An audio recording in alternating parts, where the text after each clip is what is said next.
ఎన్నికలు జరగబోతా ఉన్నాయి. మరో 48 రోజుల్లో ఎన్నికలు జరగబోతా ఉన్నాయి. గెలిపే లక్ష్యంగా మనందరం కూడా అడుగులు వేయాలి. మనకు పోటీగా ఉన్నది అబద్ధాలు చెప్పేవాళ్ళు, మోసాలు చెప్పేవాళ్ళు, అవలీలగా కుట్రలు చేసే కూటమి మనకు ప్రత్యర్థులుగా ఉన్నారు. ప్రజలకు మంచి చేసిన చరిత్ర లేని చెడ్డ వాళ్ళందరూ కూడా ఏకమైన పరిస్థితులు కనిపిస్తా ఉన్నాయి. ఈ చంద్రబాబు బృందానికి ప్రజలకు అన్యాయం చేయటంలో, నమ్మించి ప్రజలను నట్టేట ముంచడంలో ఈ పెద్ద మనిషి చంద్రబాబు నాయుడు గారికి 45 ఏళ్ల అనుభవం ఉంది. ఎందులో అనుభవం ఉంది అనంటే మోసాలు చేయడంలోనూ, అబద్ధాలు చెప్పడంలోనూ, వెన్నుపోటు పడవడంలోనూ,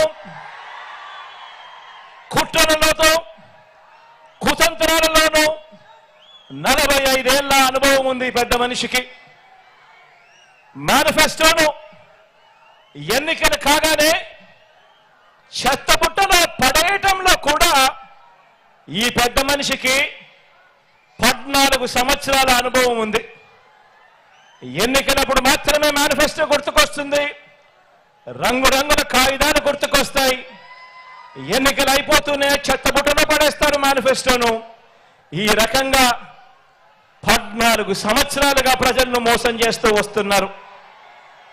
వీరికి కుట్రలు కుతంత్రాలే కాదు, మోసాలు వెన్నుపోట్లే కాదు, అబద్ధాలతో గ్లోబల్స్ ప్రచారమే కాదు, కుటుంబాలను చీల్చటంలో కూడా బాగా అనుభవం ఉందని చెప్పి కూడా మీరందరూ కూడా చూస్తా ఉన్నారు. ఈ మధ్య జరుగుతా ఉన్న పరిణామాలు.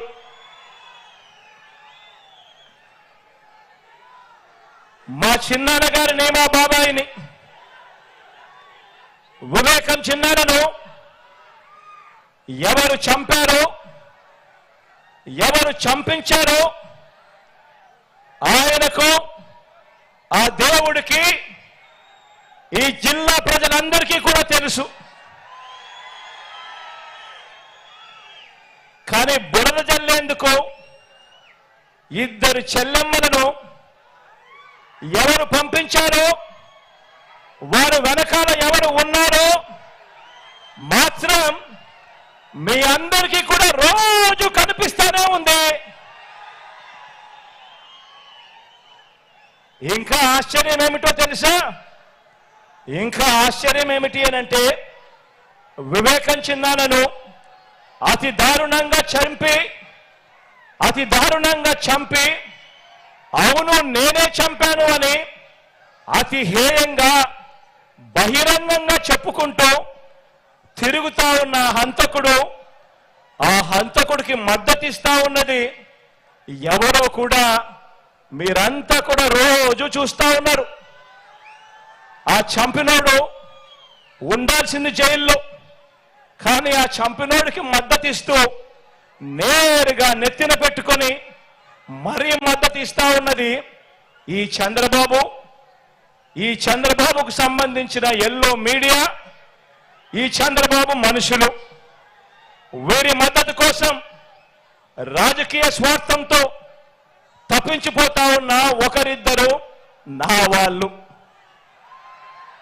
వీరంతా కూడా ఆ హంతకుడికి నిస్సిగ్గుగా ఆ హంతకుడికి మద్దతిస్తున్నారు అని అంటే దీని అర్థం ఏమిటి అని చెప్పి అడుగుతా ఉన్నా. చిన్నాన్నను అన్యాయంగా ఎమ్మెల్సీ ఎన్నికల్లో ఓడించిన వారితో ఈరోజు చట్టాపట్టాలు వేసుకుని తిరుగుతున్నారు అనంటే దాని అర్థం ఏమిటి అని అడుగుతా ఉన్నా. ఇంతటి దారుణం చేస్తూ దీన్ని నన్ను దెబ్బతీసే రాజకీయమని వారికి వారే చెబుతున్నారు అనంటే ఇది కలియుగం కాకపోతే ఇంకా ఏమిటి అని అంటా ఉన్నాను. ఈ సందర్భంగా మీ అందరి ప్రేమానురాగాల మధ్య నిలుచుని ఇంతకన్నా అన్యాయం ఎక్కడైనా ఉంటుందా అని అడుగుతా ఉన్నాను. మీ అందరి ప్రేమానురాగాల మధ్య నిల్చుని పద్ధతి లేని బాబు చేస్తా ఉన్న ఈ నీచ రాజకీయంలో ఎవరు ఎటువైపున ఉన్నా కూడా నేను మాత్రం ప్రజల పక్షమే అని చెప్పి ఈ సందర్భంగా గర్వంగా చెప్తా ఉన్నాను. ఆ దేవుడు, ఆ ప్రజలు వీరిద్దరినే నమ్ముకున్న ధర్మాన్ని, న్యాయం, వీటి రెండింటినీ నేను నమ్ముకున్నాను. ఈ రోజున నన్ను, మనందరి ప్రభుత్వాన్ని టార్గెట్ చేస్తా ఉన్న వారికి, ప్రజలకు మంచి చేసిన చరిత్ర ఎక్కడా కూడా లేదు. మనకు వంచిన చరిత్ర ఎక్కడా కూడా కనిపించదు. మనలో తేడా గమనించమని అడుగుతా ఉన్నా.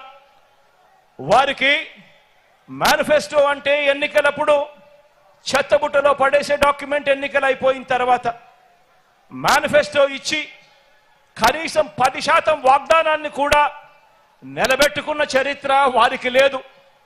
కానీ మేనిఫెస్టోను ఒక బైబిల్గా, మేనిఫెస్టోను ఒక ఖురాన్గా, మేనిఫెస్టోను ఒక భగవద్గీతగా, ఇంత త్రికరణ శుద్ధిగా భావిస్తూ ఏకంగా మేనిఫెస్టోలో చెప్పిన హామీలు 99% వాగ్దానాలు నిలబెట్టుకున్న చరిత్ర మనది. తేడా గమనించమని కోరుతా ఉన్నా.